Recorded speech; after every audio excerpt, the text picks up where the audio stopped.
My name is Abigail Francis. I'm from Miku, so that's right down southeast.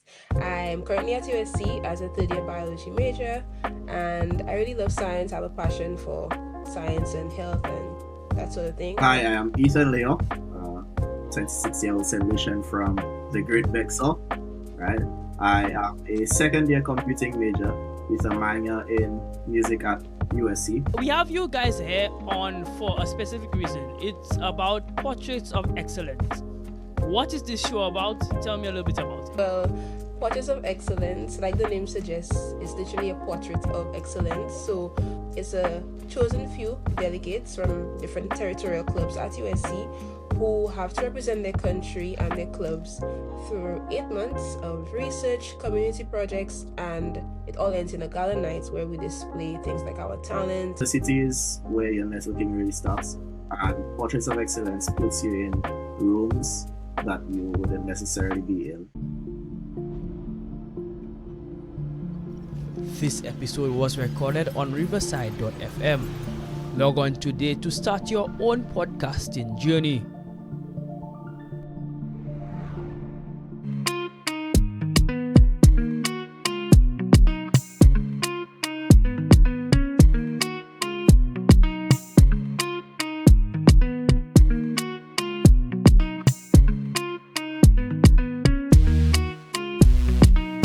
Hello guys, how are you doing?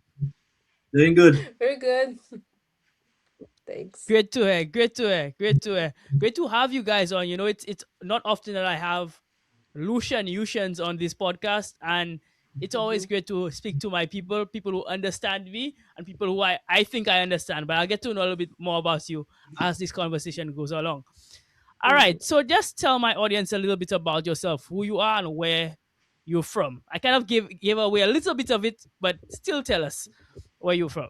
My name is Abigail Francis. I'm from Miku, so that's right down southeast. I'm currently at USC as a third year biology major, and I really love science. I have a passion for science and health and that sort of thing. I also love the arts and enjoy music, reading, anything to do with literature.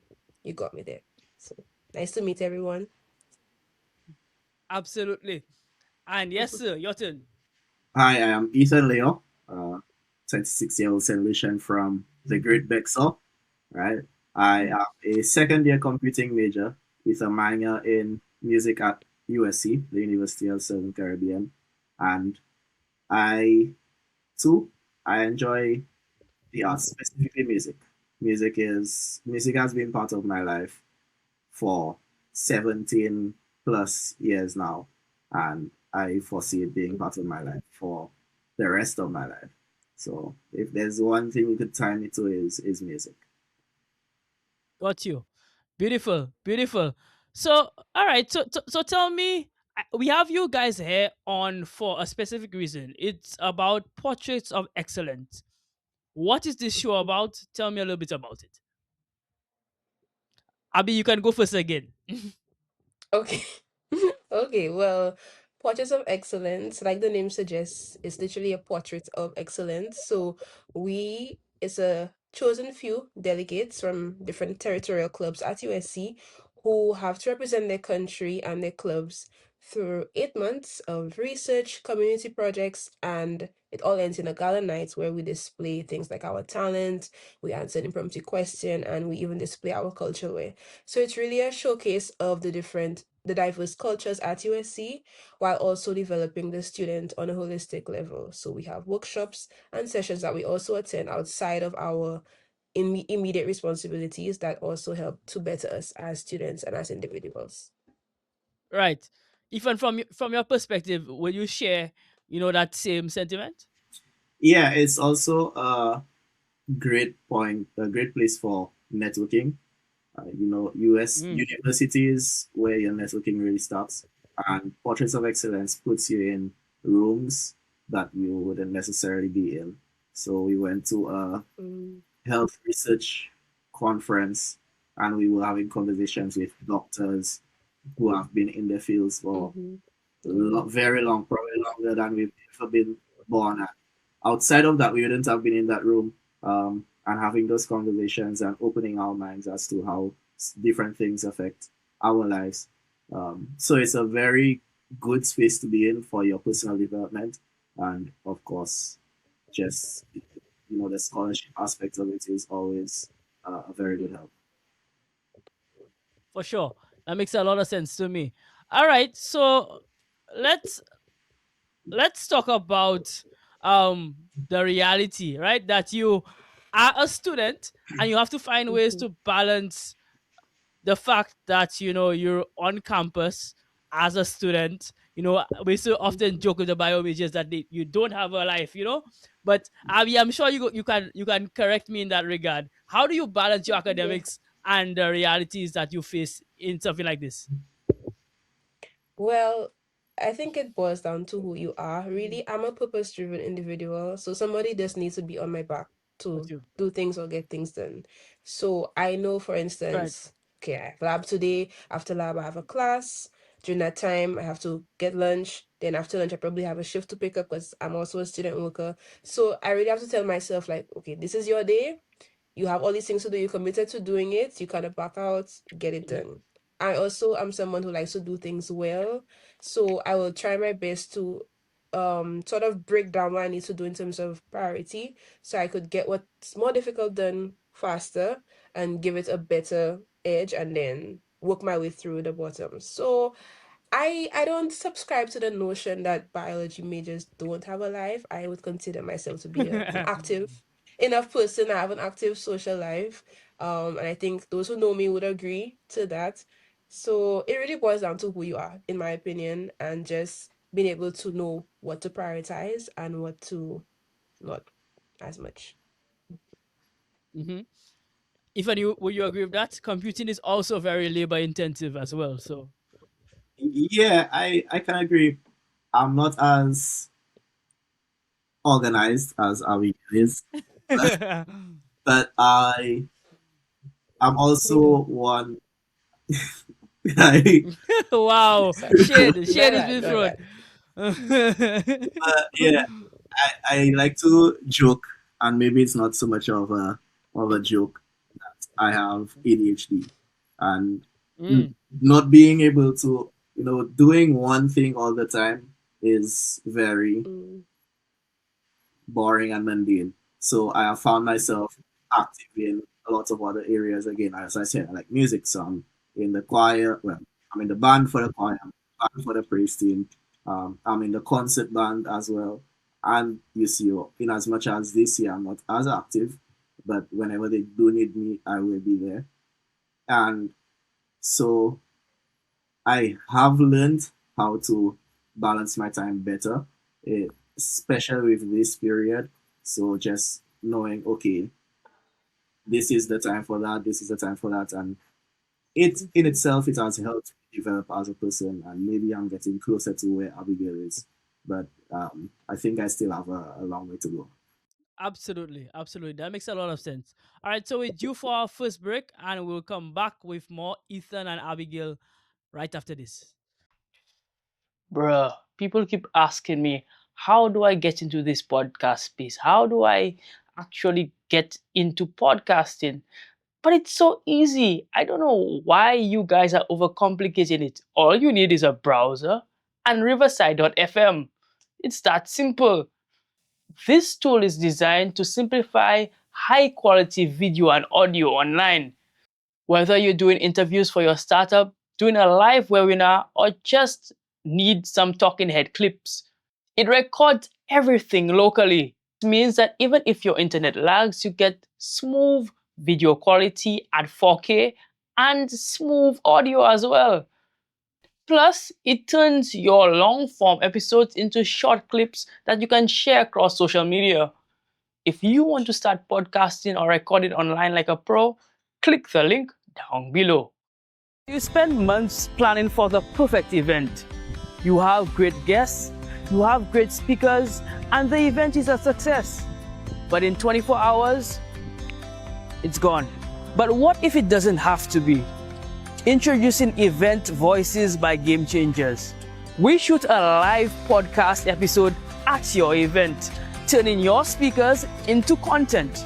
We blend our production quality with your event. Your speakers plus our production quality and distribution equals more leads for everybody. For more information on how you can transform your event into something game changing, contact us via the information on the screen.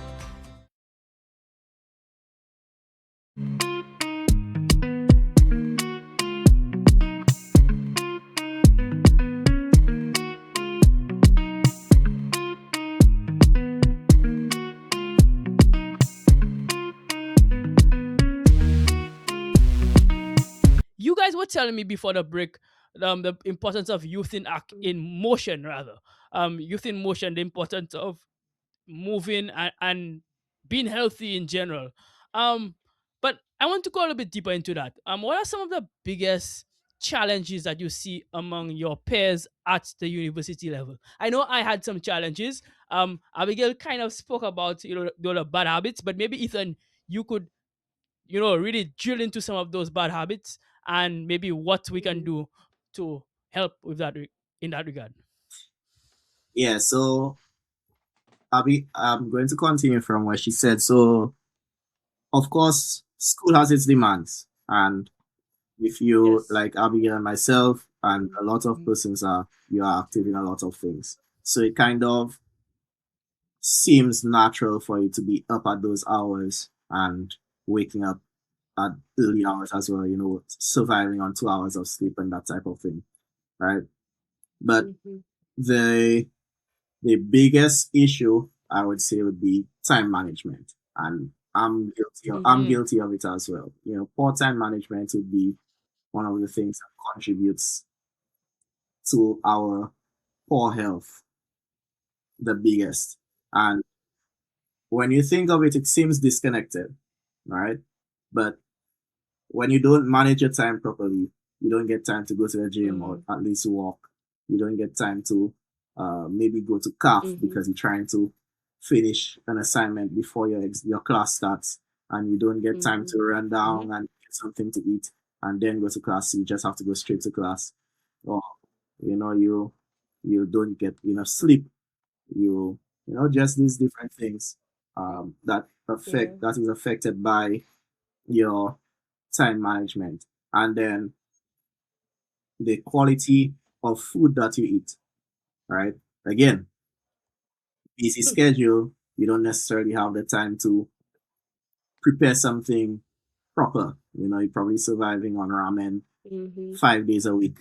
The only time you eat properly is when you go down to Kirep and you buy something, and Yeah. that still isn't Mhm. the Yeah. healthiest of things that you can, right? And Mm-hmm. even when you're on the food program, they try, Even then, yeah. and that's where I would. Mhm. So Mm-hmm. I'm not going to bash them, but I know I know that they try, but it's still not the healthiest Mhm. of Yeah. meals. It's not balanced. So what we're putting in doesn't match what we're trying to get out of our bodies. Mm-hmm. So what you see is degradation. You're just wearing down the body, and yeah, you're not True. sustaining it, you're not giving it enough maintenance and fuel to get through what you need to. Got you. So then, how do we combat this? Mhm. Mhm. Well, I agree with everything Ethan said. Really and truly, time management is, I think, at the core of a lot of the issues that we would experience as uni students. So, if you're not somebody like myself who has that inner, passion and just drive, and you need a little more structure, I would recommend putting together a timetable because I actually do have a timetable as well. Just slot out your day, your classes, so you see what your free time, where your free time falls, and you better able to visualize. Okay, between this time to this time, I have no class, no work. What can I fit in here? How can I maximize this time? Because if you don't intentionally do something like that, you're gonna find yourself just going through. So you have a class in the morning at 10:50 and your next class is at 2:55, well, in between then, what you going to do?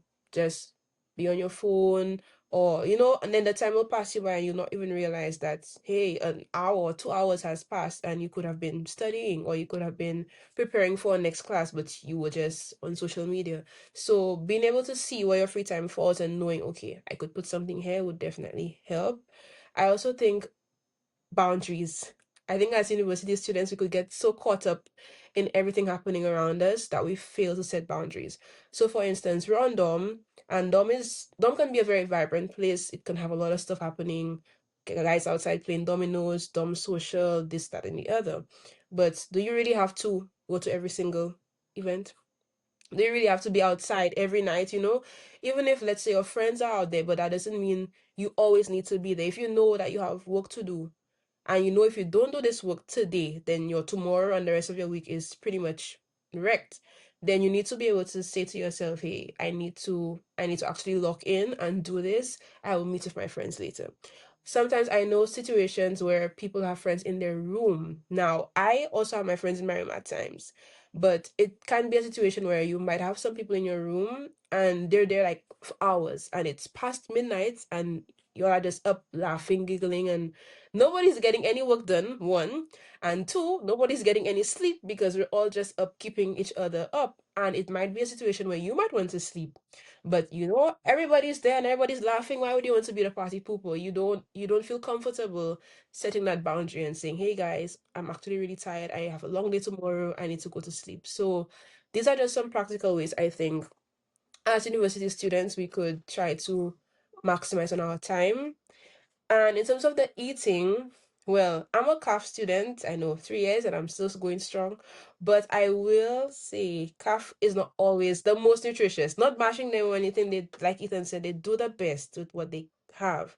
But as much as your finances will allow, I would recommend when you go to a Passage or even Market Day when the shuttle goes and we go to the different stores to shop, try to get a fruit supply because we don't really get fruits at CAF often. So I usually try to get a bag of apples or something of that sort. So at least every day you could have something, a fruit to eat with your meal. If you're somebody you don't like the salad that they have at CAF for some reason, because they complain a lot of students don't take the salad, you could, buy a bag of lettuce, some cucumbers, and make that last you, for the week to make a salad to eat when you're on dorm or whatever. So, in as much as you're not getting it from there, but you could try to find other little ways you could get your nutrients in, get your vitamins. Absolutely, absolutely, right? So you have to. And basically, what both of you are saying is that you have to be a bit creative because yes, it's not the ideal situation. You're not at your parents' home.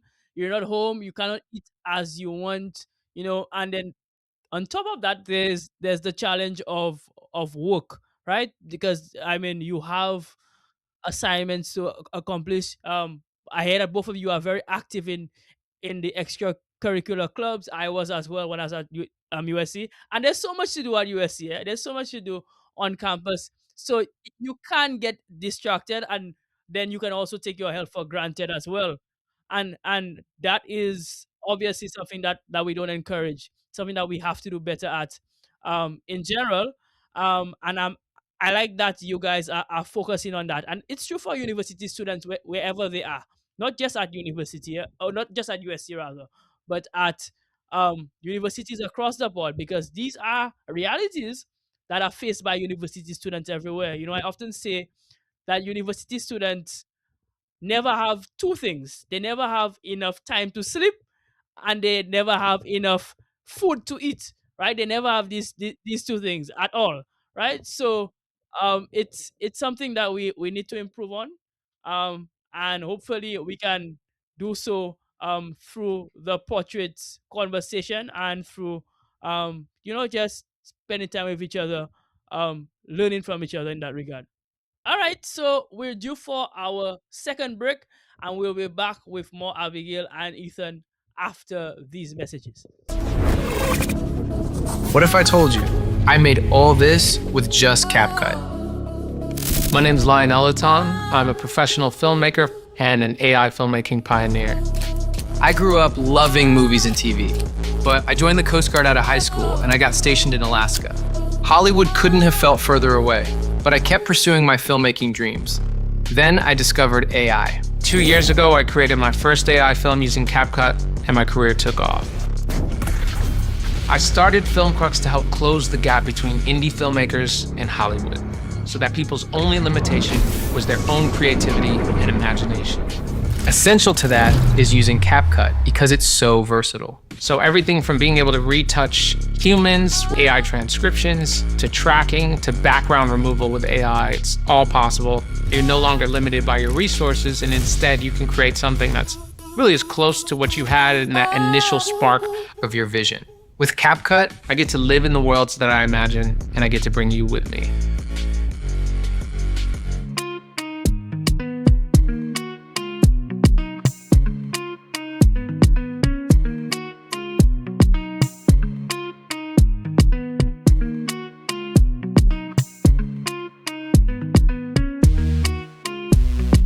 All right, guys. So we're back for the final segment of this podcast episode. Um, I want to ask you, what is one initiative you would love to see on maybe on your personal campus that promotes student health and well-being? I want to hear from Ethan first on this one. For me, I would say maybe taking just a little time off. We could say, for example, Mm, you for 1 day in the week for a month.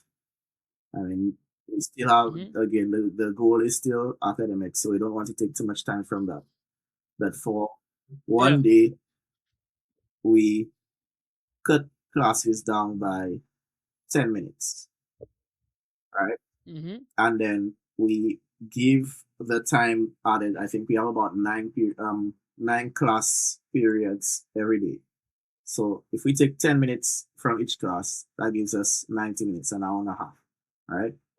So we now have an hour and a half where we give it to students to be, and we encourage them to be active, all right? Well, Mm-hmm. again, you can't force students to be active, but you make certain things necessary. You put the football Mm, equipment on the field, you put basketball equipment on the court, you make the gym open, and Mm-hmm. you probably have an aerobic session in the auditorium. Just different things that persons can have. Something that mhm, everybody try to have as much, because different persons, different interests. So you get something that everybody would be mhm, interested in, and you mm, give them that time. This is your time. You go, you be active, you work on your health. If we could, I think that would be something that would benefit the school, benefit the students, not just the students, but also the staff. Because, I mean, mhm, the students, we feel it, the faculty feel it even more so, right? And Yep. so it gives mhm. us that chance to re-energize, to refresh, to revitalize our bodies. And yeah, it also shows that we as a university we care about you, our students. Absolutely, I agree with that. That's a great Mhm. initiative. What about you, Abby? Yeah, for You have sure. something similar? Mhm.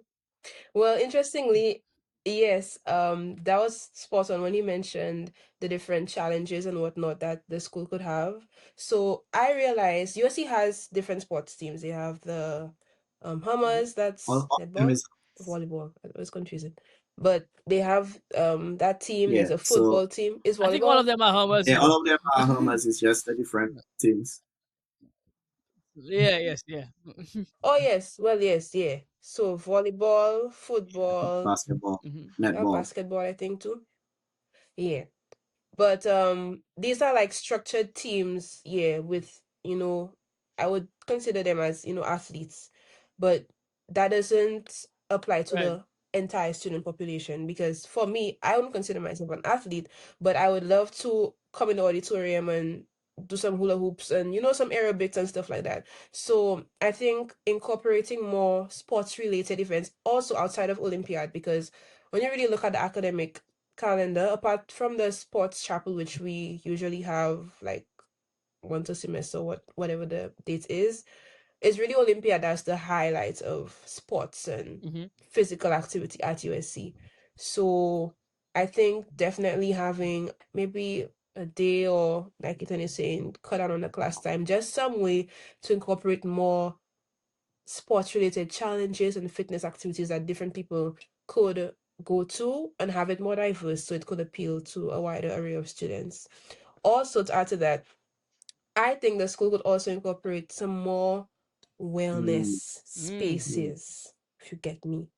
Because we have the student lounge, but the student lounge is like, there's one student lounge for right. the whole school. It's often very packed, people coming in and out of there often.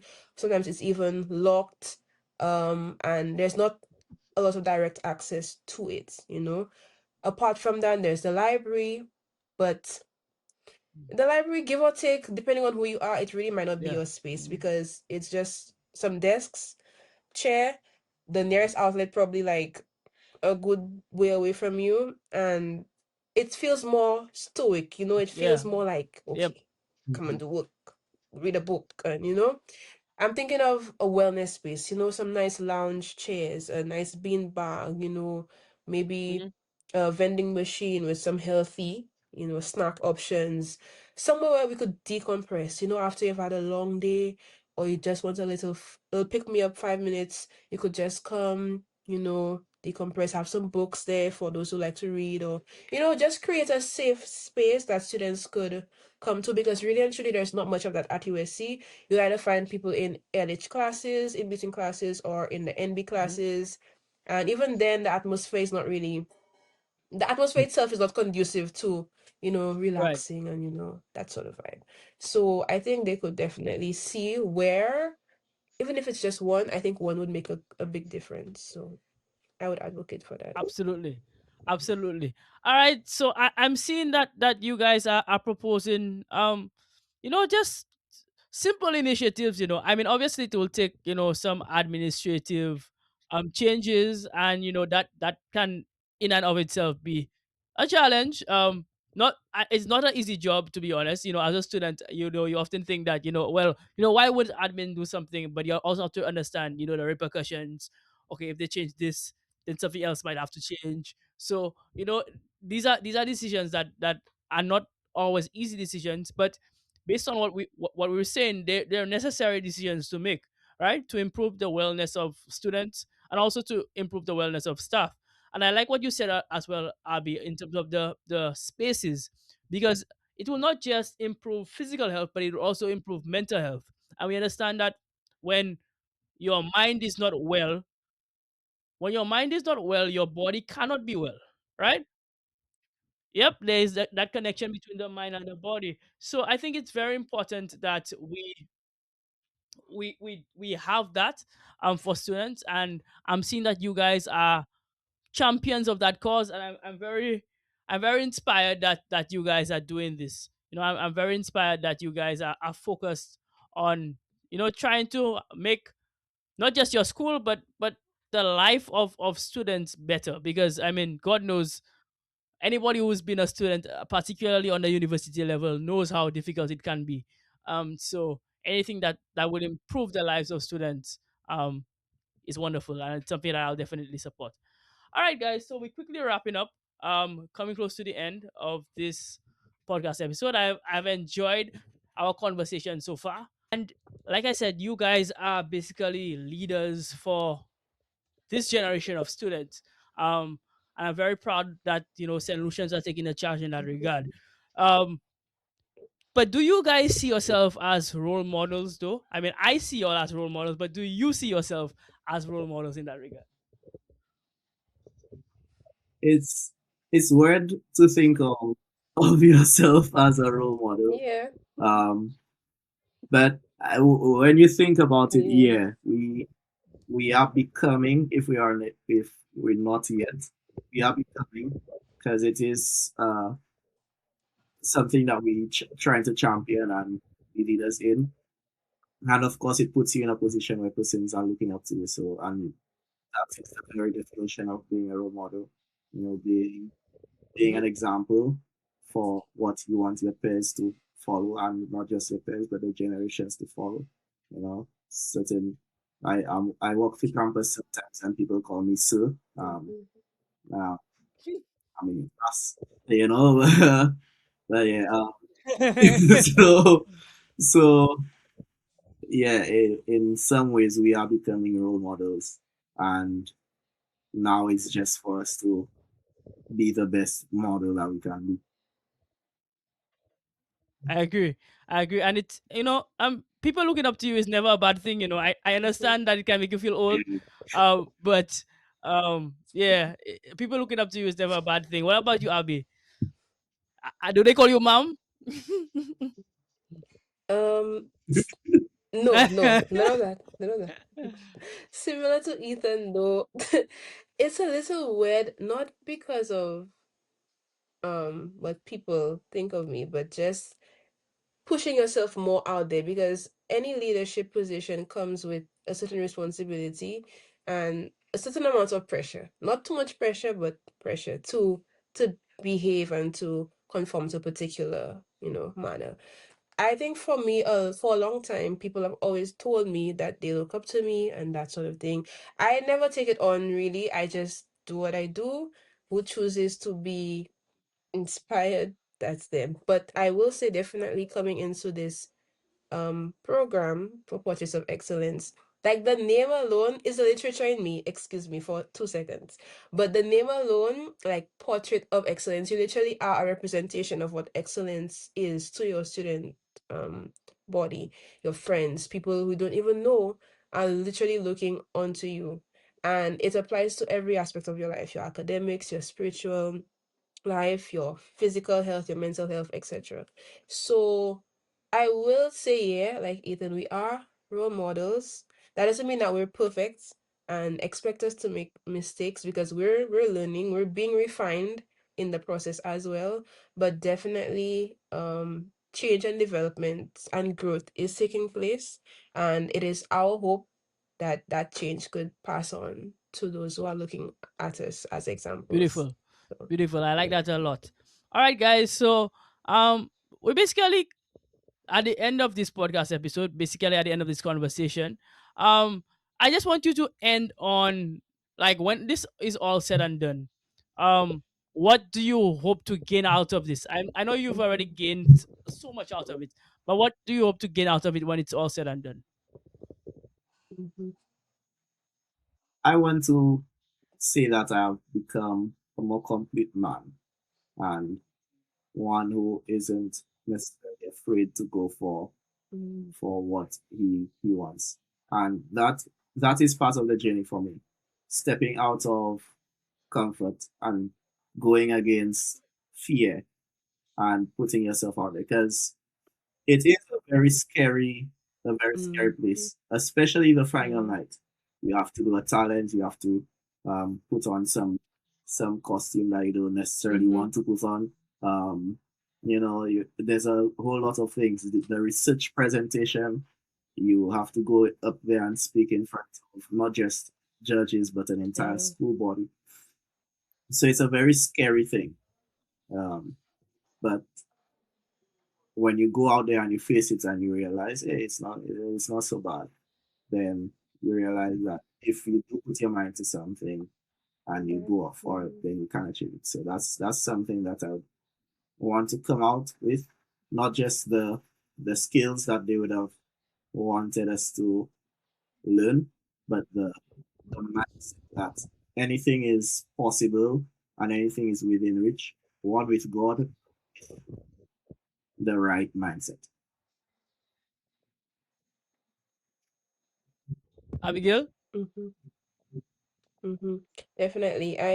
Yeah, I 100% agree with Ethan. I think we're kind of in a similar place where it comes to stepping out of our comfort zone and the fear of doing something that seems so daunting, but still trying to push through in any case. I think for me, what I really want to come out of this experience with, outside of the skills and the growth, is really a renewed and Mm, more complete faith in God, because this whole journey, like I said from the beginning, people have been at me to do this since I came to USC, and since I didn't even know what portraits was. So when I finally decided on doing it this year, I had a talk with God. I said, God, if you're not doing this with me, I am not doing it at all. I don't know if you know that song. I think it's Samuel Midas. If you know it, go here. That. So I was like, I need you. I need you here. I need you to do X, Y, and Z. I need you to take full control of everything. Because a lot of things so far have happened outside of my control, things that might have caused me to crash out under different circumstances. But I'm still, keeping it cool. I'm still having that peace and that trust in him to work everything out in the end. And so when I come out of this whole experience and I look back, I want to be able to see like God really took me through this. Like he really did what might have seemed impossible for me. And just to be able to give him give him all the praise at the end of it all and know that after this, bro, there's nothing too hard for God to do like this. He has already proven that to me, but just to reinforce and cement it in my brain that there really is nothing impossible with God. Beautiful, beautiful. I love that. And I wish that for both of you Thank guys. you. And to thank you guys for coming on, and sharing this with my audience. I'm very proud to be a Saint Lucian when I hear s- fellow Saint Lucians doing well, and particularly Saint Lucians at my alma mater, because Mm, like I was speaking to Ethan about just before you came, Abby, before we started the show mhm. officially, is that St. Lucians have a history of doing Yep, very well at you're USC. right. St. Lucians have showcased, their talent, and I think that's just the reality of St. Lucians everywhere you Mm-hmm. go. Um, Sure. we tend to showcase the best of us Yeah. when we're outside of St. Lucia. Hopefully, we learn to do that while we inside of St. Lucia Yeah, as yeah. well. But yeah, it's something that I'm really proud of. And yeah, I wish you all the best, and I look forward to big Mm. things from you Thank you guys. so much. Thank you for having us for Appreciate real. for sure, for sure, for sure. All right, guys. So this has been yet another Game Changers episode, and to thank you, my audience, for coming on. Remember to like and subscribe. Game Changers is available wherever you get your podcast, and very soon we will be live wherever you not just get your podcast, but wherever you can watch content, be it LinkedIn, Facebook, wherever you can watch content. We are bringing out a live episode as often as possible, so look out for that. Also, make sure to check out our Game Changers merchandise available on our website. Anyhow, guys, this has been yet another amazing podcast episode. Stay hungry, and I'll see you next time.